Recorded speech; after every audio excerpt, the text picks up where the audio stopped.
एक दिन एक जंगल काटा जा रहा था।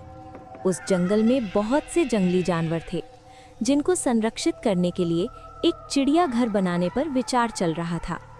ठीक तभी प्रशासनिक निर्णय से एक बहुत पुराने खंडहर को चिड़ियाघर में बदल दिया जाता है और कटे हुए जंगलों से जितने भी जानवर पकड़े गए हैं उन्हें इसी चिड़ियाघर में लाकर रख दिया जाता है।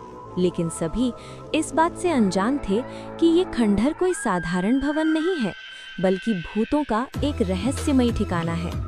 आज भी कई भूत खंडहर के कोने-कोने में उपस्थित हैं और प्रशासनिक अधिकारियों को भूतों की दहशत का नमूना जल्द ही दिखाई देने वाला था।